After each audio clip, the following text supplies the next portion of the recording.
Bismillahirrahmanirrahim. Assalamualaikum warahmatullahi wabarakatuh. Selamat sore teman-teman semuanya. Sore hari ini KPK akan mengumumkan dan sekaligus melakukan penahanan. Jadi ini tentu penyidikan baru dari pengembangan fakta-fakta perkara-perkara sebelumnya. Dan penyidikan ini relatif masih baru ya, beberapa bulan yang lalu sekitar bulan September. Dan kami juga belum umumkan kepada masyarakat mengenai ini. Jadi perkara ini terkait dengan penerimaan hadiah atau janji, jadi suap gitu ya, oleh penyelenggara negara atau mewakilinya terkait dengan pengurusan dana perimbangan pada APBN P 2017 dan APBN tahun 2018. Hadir sore hari ini Pak Deputi Penindakan, Pak Karyoto, nantinya akan membacakan poin-poin dari konstruksi perkara ini, termasuk nama tersangka tentunya, serta jabatannya, dan juga dilakukan penahanan untuk 20 hari pertama. Setelahnya kami persilahkan teman-teman untuk bisa bertanya, diutamakan terkait dengan perkara ini lebih dahulu, dan berikutnya kami beri kesempatan untuk perkara-perkara lain yang sedang ditangani oleh KPK. Baik, kami silahkan Pak Karyoto untuk membacakan beberapa poin terkait dengan kegiatan penyidikan dugaan korupsi perkara dimaksud. Terima kasih Pak Ali. Assalamualaikum warahmatullahi wabarakatuh. Selamat sore. Salam sehat untuk kita semua. Yang saya hormati rekan-rekan jurnalis dari berbagai macam media dan masyarakat Indonesia yang saya cintai dan banggakan.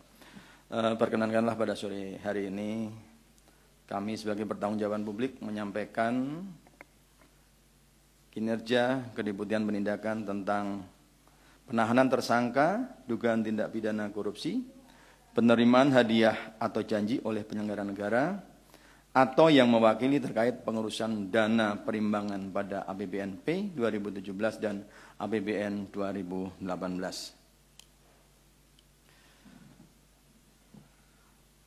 Dalam perkara ini sebelumnya KPK telah menetapkan beberapa pihak sebagai tersangka, antara lain sebagai berikut: Sukiman, anggota DPR RI periode 2014-2019, Nathan Pasomba, PLT, Kadis PUPR Pegunungan Arfak, Papua Barat, Rifa Surya, Kepala Seksi Perencanaan Dana Alokasi Khusus Fisik 2, Subdirektorat Dana Alokasi Khusus Fisik 2, dan Kepala Seksi Perencanaan Dana Alokasi Khusus Non-Fisik, Subdirektorat Dana Alokasi Khusus Non-Fisik, Ditjen Perimbangan Keuangan Kementerian Keuangan. Dengan telah dilakukannya pengumpulan berbagai informasi maupun bahan keterangan terkait dugaan tindak pidana korupsi dimaksud, termasuk fakta persidangan dan fakta hukum dari perkara Sukiman dan kawan-kawan,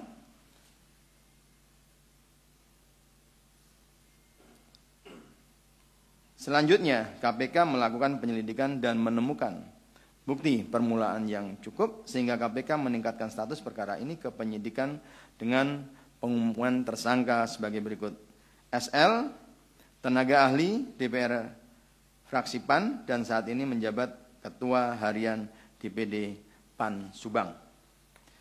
Untuk kebutuhan penyidikan, tim penyidik menahan tersangka SL selama 20 hari pertama, terhitung mulai tanggal 22 November 2022 sampai dengan 11 Desember 2022 di rutan KPK pada Kafling C1 Gedung ACLC.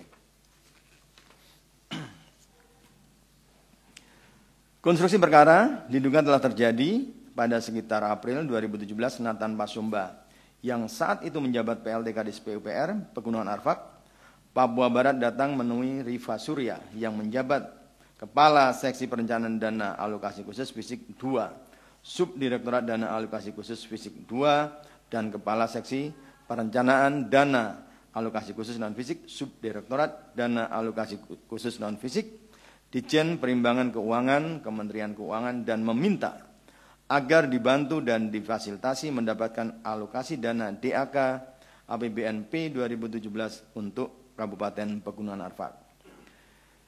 Rifa Surya kemudian menyampaikan keinginan Nathan Pasomba pada tersangka SL selaku tenaga ahli DPR fraksi PAN agar bisa dipertemukan dengan Sukiman yang menjabat anggota Komisi 11 dari fraksi PAN sekaligus anggota Badan Anggaran DPR RI.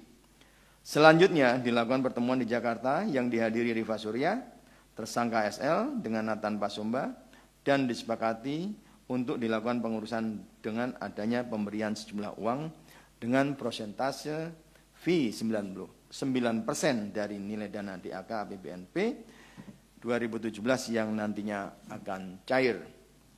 Meneruskan keinginan Nathan Pasumba tersebut, Rifa Surya dan tersangka SL menemui Sukiman di gedung DPR RI dan menyampaikan kesediaan Nathan Pasumba untuk memberikan sejumlah uang dengan memasukkan Kabupaten Pegunungan Arfak dalam daftar aspirasi DPR dan bisa diberikan alokasi dana maksimal. Dengan bantuan Sukiman, dana DAK untuk Kabupaten Pegunungan Arfak sebesar 49,9 miliar rupiah disetujui oleh Banggar DPR RI, dan hal ini diinformasikan tersangka SL dan Rifa Surya ke Nathan Pasumba.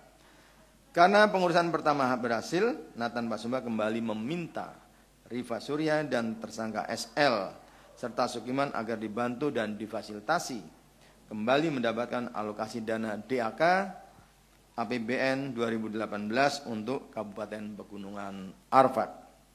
Kesepakatan besaran fee masih dengan persentase 9% dari nilai DAK APBN 2018 yang nantinya akan cair.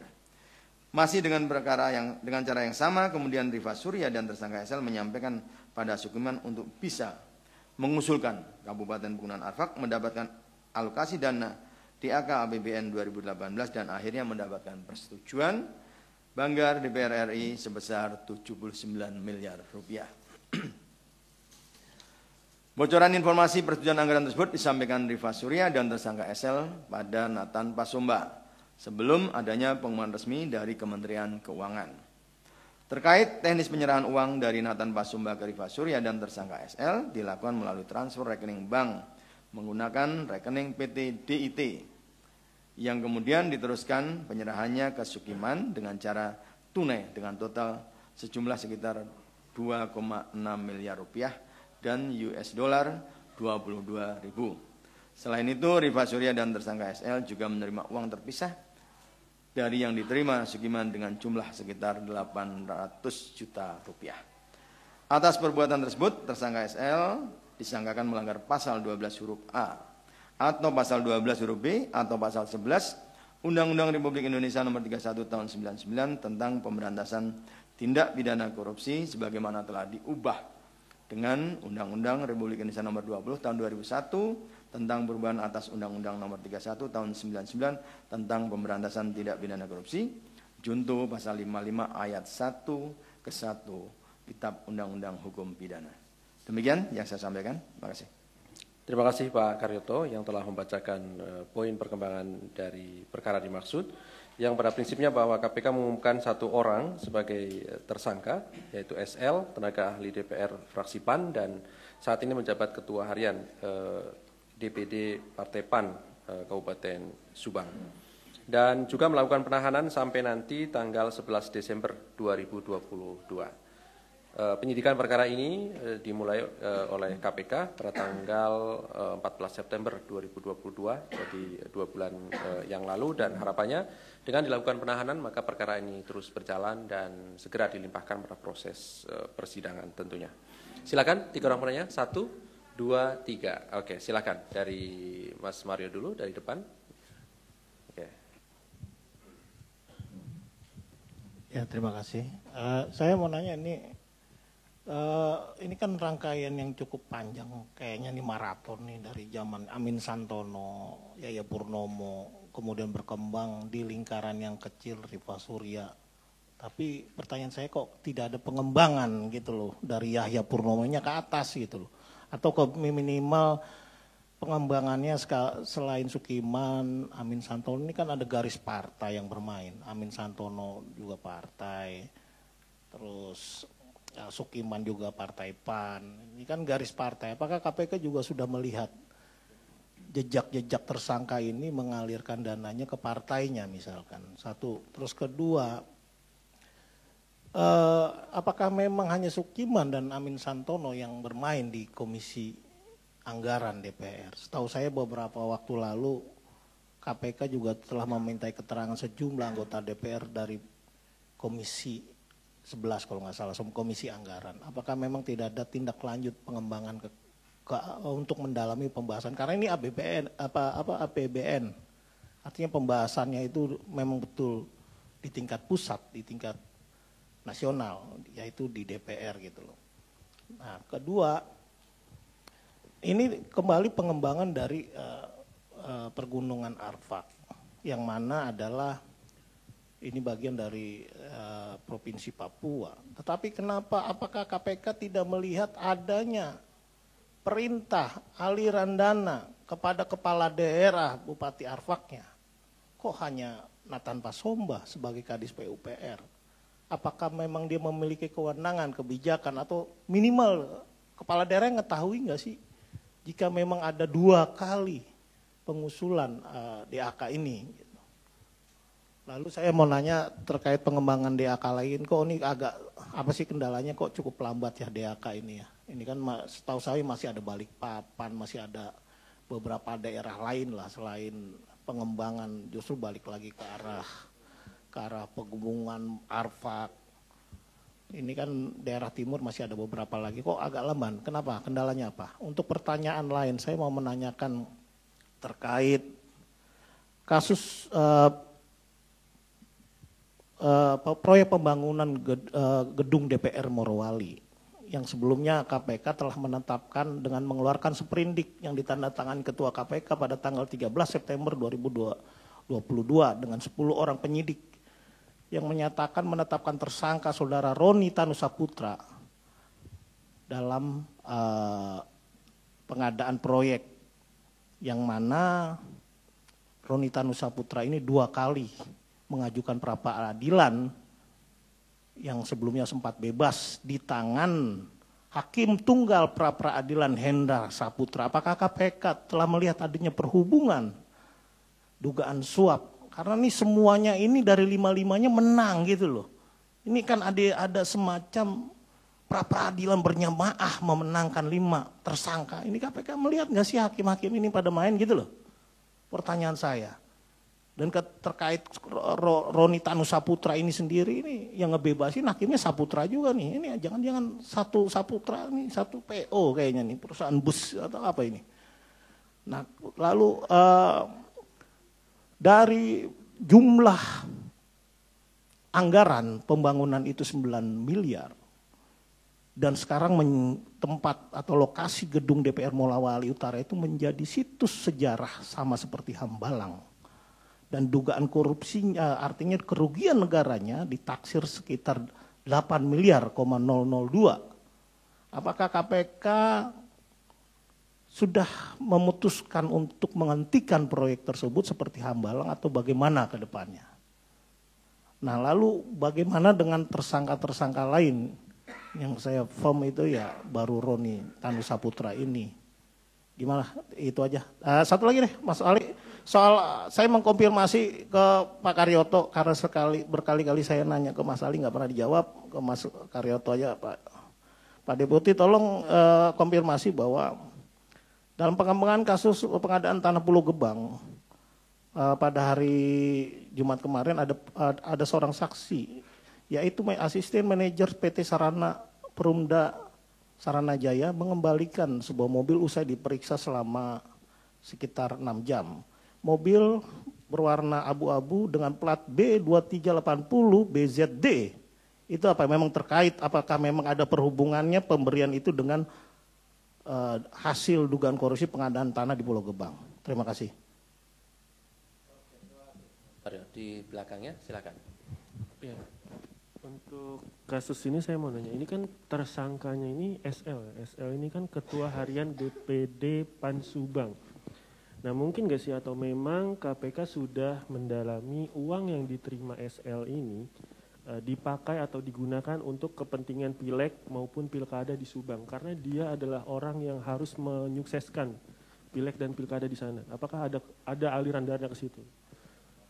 Untuk kasus lain, pertama KPK kan waktu itu mau memanggil Zulkifli Hasan untuk mendalami dugaan suap di Unila, tapi sampai sekarang waktu itu dia nggak datang dengan alasan ada pekerjaan. Nah, kok belum dipanggil lagi? Apakah keterangan Pak Zulkifli Hasan ini nggak dibutuhkan lagi atau sudah dijawab oleh saksi lain? Terima kasih.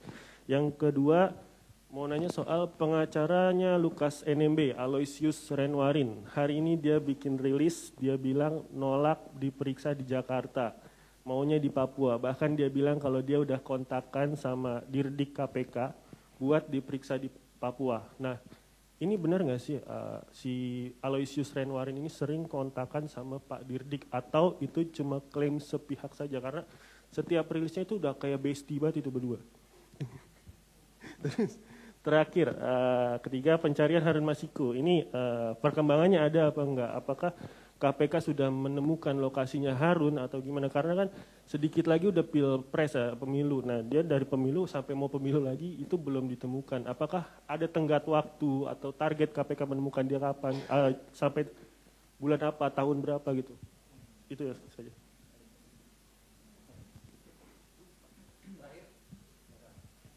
Kayaknya tadi udah banyak pertanyaan soal kasus ini ya, langsung kasus lain aja Mas Ali ya. Izin Mas Ali, soal ini Mas yang baru-baru aja saya baca di SIP PPN Selatan, itu ada gugatan pra-peradilan oleh anggota Polri Bambang Kayun. Katanya dia ditetapkan sebagai tersangka penerima suap oleh dua pihak gitu kalau nggak salah. Ini tuh kasusnya kasus apa ya Mas ya? Terus juga apakah yang bersangkutan akan segera ditahan dan benarkah statusnya dia sudah tersangka?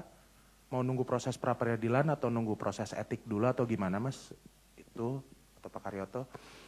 Terus juga soal kasus ini Pak. Kemarin kan Pak Johanis Tanak terkait kasus kardus durian. Kemarin kan Pak Johanis Tanak bilang katanya mau pengen gelar perkara dulu ini kasus kardus durian ini biar gimana jelasnya gitu. Apakah ada perbuatan pidana atau tidak. Nah itu kapan akan melakukan gelar perkara, terus juga katanya diinformasi bahwa kasus ini sudah masuk ke penyelidikan, apakah benar? Lalu kasus lainnya soal kasus LNG Pertamina, apa gimana perkembangannya? Bu Karen dan yang lainnya udah dicegah dari berapa, kayaknya sebulan 2 bulan lalu gitu. Itu gimana, apakah akan segera ditahan? Ketiga kali atau keempat, pertanyaan soal kasus pajak Pak. Ini kan yang disidang kan konsultannya John Lin sama konsultannya siapa? Panin ya. Kalau Panin sendiri kan kemarin sempat di sidang-sidang sebelumnya di surat dakwaan itu muncul fakta bahwa ada keterlibatan Mumin Ali Gunawan. Nah itu apakah akan dihadirkan sebagai saksi? Ada juga fakta persidangan yang menyebutkan ada peran Haji Isam di kasus ini. Apakah yang bersangkutan juga mau dihadirkan sebagai saksi gitu, mengingat mungkin keterangannya dibutuhkan gitu untuk klarifikasi atau sebagainya.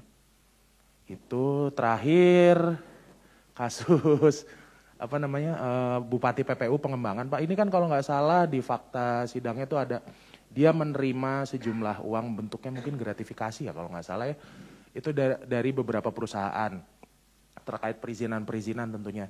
Yang saya highlight salah satunya Telkomsel gitu, soalnya di Dirutnya pernah dipanggil juga ke sini kan ya, Dirut Telkomsel. Nah itu gimana Pak pengembangannya? Itu aja sih paling. Maaf pertanyaannya banyak, terima kasih. Oke, terima kasih pada teman-teman. Ada 3 orang penanya Pak.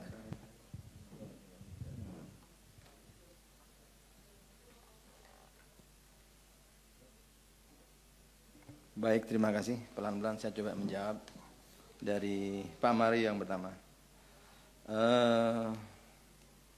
Masalah DAK ya peningkatan dan pengelucuran ya. Kalau di P itu berarti penambahan. Kalau di APBN berarti penambahan alokasi. Ini memang kalau kita lihat dari yang tercapture atau terlihat dari fakta-fakta yang ada, ini jumlahnya masih relatif kecil. Artinya suapnya itu kecil. Nah kita belum melihat kalau misalnya alirannya kemana, itu belum melihat karena cash by cash. Ya. Nggak mungkin kecuali kalau misalnya saya sebagai anggota partai bawah, ada atasan saya transfer. Kalau cash by cash ya sulit dilacak. Bisa ngaku, bisa tidak. Ya memang kemungkinannya, logikanya bahasa Pak Mario memang betul. Kalau cara mendapatkannya seperti itu, Pak Mario akan mengatakan apa tidak mungkin atasannya mendapatkan. Tetapi kita kembali lagi tidak bicara asumsi. Kita bicara adalah kecukupan alat bukti. Apakah ada saksi yang mendengar melihat? Apakah ada saksi yang menyatakan betul pihak-pihak lain mendapatkan aliran dana tersebut? Misalnya kalau perbankan ya mudah dilacak. Ya. Yang kedua tentang kembali kalau kita lihat yang terjadi di Bali, ada operatornya, ada penanggung jawabnya. Nah ini kembali pada saat ini nanti akan kita tanyakan kepada satgasnya bagaimana apakah si SL ini mendapatkan ataukah pernah ada komunikasi ya. Karena ini perkara juga banyak sekali dan sudah lama. Saya berupaya untuk melakukan bukan cuci gudang ya. Untuk keadilan kita harus memproses orang-orang yang betul-betul terlibat dalam perkara ini. Ini PR buat kami juga nanti akan kami tanyakan. Kenapa? Apakah ada alat bukti, saksi-saksi, ada perintah-perintah dari yang betul-betul berkompeten keinginan dengan adanya penaikan atau mendapatkan DAK atau volume kenaikan DAK tersebut. Kalau Pak Mario bilang cukup lambat, ya memang kita akui, memang waktunya bertahun-tahun dan ini juga masih belum ada yang selesai. Karena begini, ketika Satgas itu mendapatkan tugas menangani perkara ini, dia dapatkan menangani perkara yang baru lagi, mereka membuat prioritas. Apalagi ini adalah akhir tahun, target untuk 120 perkara atau berkas perkara harus tercapai. Nah untuk mengembangkan satu perkara sendiri, ya mungkin rekan-rekan juga paham, rekan-rekan sudah lama di sini, satu perkara untuk menaikkan satu tersangka lain tidak bisa dalam waktu yang relatif singkat 2 bulan atau 3 bulan. Apalagi ini nyangkut sekalian, menyangkut tentang berkaitan dengan instansi lain seperti adanya statement tentang kerugian keuangan negara. Ya, kalau kita bicara tentang kerugian keuangan negara, lembaga BPK, BPKP ini ada mekanisme tersendiri. Ya, kita hanya bisa melakukan koordinasi dan kerjasama secara intens. Nah, yang kemarin kita bangun coba adalah kami memanfaatkan apa yang dinamakan di bagian kami itu ada DNA, N analisis, D-nya itu deteksi and analisis. Yang di situ juga sebenarnya rekan-rekan kami ini mempunyai keahlian sebagai auditor. Dan di kasus RJ Lino ini sudah merupakan sebuah langkah yang baik buat kami untuk melakukan perhitungan versi KPK. Ya walaupun ini juga tidak akan berbeda jauh dengan versi BPK maupun BPKB karena sumber pelaksana adalah editor yang mempunyai ilmu yang sama. Yang lain masalah gedung DPRD Morut, ya memang kembali kenapa perkara ini ditarik, ya diambil alih oleh KPK karena ada hal-hal yang dalam tanda petik masih banyak dipertanyakan oleh publik maupun oleh aparat penegak hukum. Kedeputian Korsup memandang perkara ini perlu ditarik karena tadi sudah menjadi tersangka ketika dalam proses koordinasi kepolisian dan kejaksaan di tengah jalan ada upaya pra-peradilan oleh pihak-pihak yang telah ditetapkan tersangka dan mereka mendapatkan terkabulkan permohonannya sehingga ada beberapa tentang penyidikannya tidak sah dan itu berturut-turut dari tersangka 1, 2, 3 dan 4 dan kami yakin dalam proses ekspos proses ini kami yakin ini perkaranya betul-betul ada. Karena apa? Pertama tentang pengadaan tanahnya, yang kedua adalah tentang konsultan perencananya pembangunan, yang ketiga adalah pelaksana pembangunan. Dan memang betul Pak Mario kalau menurut informasi di sana ini bangunan dibangun di tanah yang keadaannya miring sehingga bangunan itu tidak bisa dimanfaatkan. Memang pada saat gelar juga kalau berdasarkan hasil penelitian berkas perkara sangat dimungkinkan adalah total loss.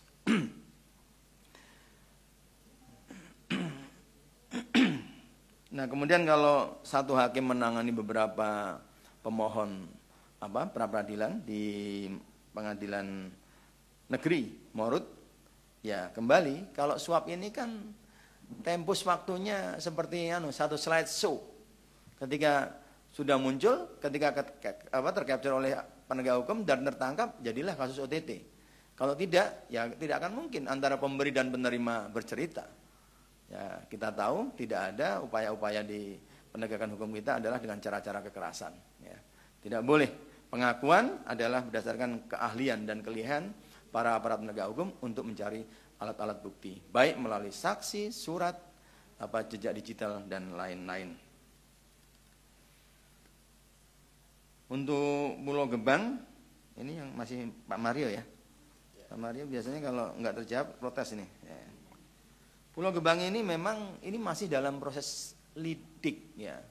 Dari sidik yang pertama ke lidik.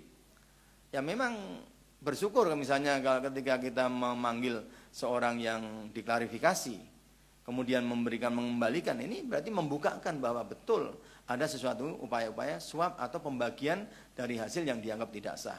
Ini tentunya bagi kami akan memudahkan pencarian alat-alat bukti yang terkait saksi maupun barang bukti yang menyangkut tentang perkara.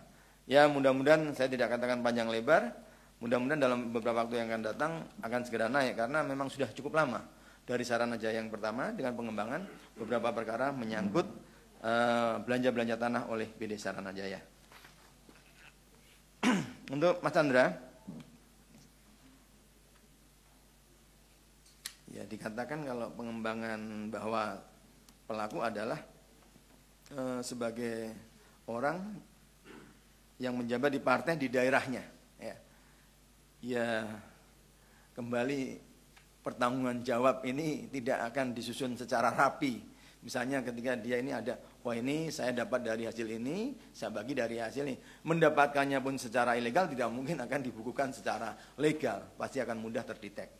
Nah, kita belum tahu apakah ada ke arah situ, tapi yang jelas kalau 800 juta di ini kan masih dibagi dua itu kan, berapa nanti yang lain-lain kita nggak tahu. Tapi andai kata ada pun, ini kembali ke aset tracing. Nanti kita tanyakan kepada yang bersangkutan. Kalau sudah ditahan, besok akan diperiksa secara maraton. Kamu dapat duit berapa saja, kemana saja penggunaannya. Apakah akan menjadi tindak pidana TPPU yang berikutnya, atau cukup bahwa hasil itu bisa kita sita kembali untuk negara. Yaitu tergantung situasi dan kondisi yang akan datang. Yang kedua masalah pemanggilan saksi. Saksi, ya gini ya, kami kadang-kadang memang beberapa kali selalu bertanya-tanya kepada ini kalau yang kita panggil itu menghebohkan. Nah, contoh dulu kalau nggak salah Effendi Ghazali ya dipanggil. Setelah ditanya-tanya, ya mohon maaf, saya nggak tahu waktu itu pemeriksaan saksi itu adalah orang yang melihat atau mendengar terhadap suatu peristiwa pidana. Kalau hanya misalnya dalam suatu pidana, saya ketemu ini, kalau tidak perlu ya seharusnya tidak. Tetapi yang dipaksakan biar heboh, kita nggak tahu ini. Tapi yang ini akan kami dalami lagi, apakah yang bersangkutan layak betul sebagai saksi dalam konstruksi bangunan perkara atau hanya karena ada dengar-dengar langsung dipanggil. Nah ini ya tentunya koreksi buat kami juga. Nanti akan kami lihat ke dalam Satgas itu bagaimana sebenarnya tentang urgensinya seseorang ini dipanggil dalam sebuah bangunan perkara. Kemudian menyangkut pemanggilan penasihat hukum Lukas NMB. Ya memang dikatakan mereka mengatakan itu berkaitan dengan tugas pokok tidak bisa dipersalahkan lah atau kalau ya memang ini kaitannya masih belum mempersalahkan orang. Ini masih ada fakta-fakta yang perlu kita gali, kita kumpulkan yang menyangkut tentang penanganan perkara Lukas NMB secara umum. Ya. Tidak terkait misalnya ini itu nanti masih menjadi bahan kita untuk dikumpulkan tentang berkaitan dengan beberapa orang pengacara ini. Harun Masiku, ya kalau DPO bukan hanya Harun Masiku, masih ada yang di Aceh, masih ada yang diperkirakan orang Jepang ini. Ya, ada 4 ya, masih ada 4. Nah sebenarnya bagi kami, saya nggak bicara secara detail ya. Ya mudah-mudahan aja ini kan kondisi sudah mulai bagus, hubungan kerjasama antar negara sudah mulai. Kemarin tuh ceritanya begini, kalau ini saya ibaratkan, saya ingin pergi ke daerah situ, orang daerah situ mengatakan, kamu nggak usah kesini dulu deh, saya akan yang cek tentang informasimu. Nah ini kita sambil ini menunggu, tapi kami kemarin sudah bersepakat, ya sudahlah kita tidak akan mengandalkan dari agensi yang lain, kita akan mencoba dengan cara-cara kita secara legal tentunya ya, tidak terus kemudian kita ya tahu bahwa rekan-rekan tahu bahwa beberapa orang yang diketahui seperti di Singapura pun kita harus koordinasi dengan CPIB di sana, ya baik dia sebagai saksi maupun yang diduga sebagai tersangka. Dan ini pun belum bisa kita update apakah memang betul saat ini ada di situ atau tidak. Kalau ada di situ tidak, karena saya yakin kami lembaga KPK, ya kita ini dengan KPK dengan CPIB sudah ada kerjasama yang baik. Terus yang ketiga, gugatan pra peradilan oleh BK. Ya ketika inilah kembali lagi ketika KPK melakukan cekal dan lain-lain, mesti informasi ini sudah tersebar. Biasanya kan KPK ini kalau melaporkan kepada masyarakat dan publik, kepada rekan-rekan jurnalis adalah seperti forum seperti ini. Nah dengan cara begitu, kalau yang bersangkutan sudah melayangkan gugatan pra peradilan, ya bagi kami nggak ada masalah. Kami siap menghadapi dan kami yakin apa yang sudah kami lakukan adalah betul-betul sesuai dengan prosedur aturan hukum yang berlaku dalam penetapan tersangka. Ya. Kasus durian ini saya belum mendengar akan ada gelar perkara karena sebenarnya gelar perkara sudah dilakukan. Ya. Dan kami juga karena masih sifatnya surat perintah penyelidikan itu ada beberapa opsi. Ya. Kami belum berani mengatakan pada rekan-rekan karena keputusannya belum diambil. Apakah mau ya sebenarnya bagi kami ini kalau waktunya seperti ini jadi dilema ya. Tapi dalam penegakan hukum sebenarnya tidak boleh ada dilema seperti itu. Ya kami juga kenapa saya pernah tanya-tanya kepada rekan, kenapa tidak dulu waktu masih hangat-hangatnya perkara ini tidak diselesaikan. Ya, ini akan menjadi pertanyaan-pertanyaan. Tapi yang jelas forum pimpinan ekspos perkara ini sudah sangat objektif dan transparan. Nah ini nanti belum saja kita ambil keputusan terhadap yang terkini. Apakah ada info-info baru dari rekan-rekan yang karena penyidiknya, jaksanya sendiri sudah banyak yang terpisah. Ya, kasus durian 2000 berapa sih? 11. Ya 2011. Sekarang sudah berapa tahun? 11 tahun. Ya. Ya kalau Pak Mario bilang durian ya wajar kalau duriannya udah tumbuh jadi durian yang lain. Terus masalah LNG, ini kembali kita tidak mengatakan karena koordinasi kami dengan BPK itu sudah sudah intens sekali. Nanti kalau kami sudah cukup waktu untuk argo kita jalankan penahanan, ya akan segera dilakukan penahanan. Pajak naik ini kami belum dibahas secara spesifik terhadap laporan jaksa penuntut umum yang sedang melaksanakan persidangan. Nanti kita lihat bagaimana posisinya. Terus masalah Bupati Panajem Pasir Utara, ya ini kalau nggak salah sudah ada 2 perkara lagi yang dulu di sini dengan yang terakhir tentang BUMD. Ya, ada modus BUMD melakukan penambangan ya kalau boleh dibilang hampir-hampir agak ada ilegalnya. Nah, itulah yang dimainkan di situ dan kemarin ada juga penetapan tersangka yang lainnya. Nah, mungkin itu rekan-rekan yang saya sampaikan, mudah-mudahan sedikit memberikan gambaran. Pak Mario kalau yang masalah penyelidikan ya mau tanya lebih lanjut nanti bisa WA Pak Ali. Terima kasih. Oke, saya kira cukup ya teman-teman semuanya. Terima kasih.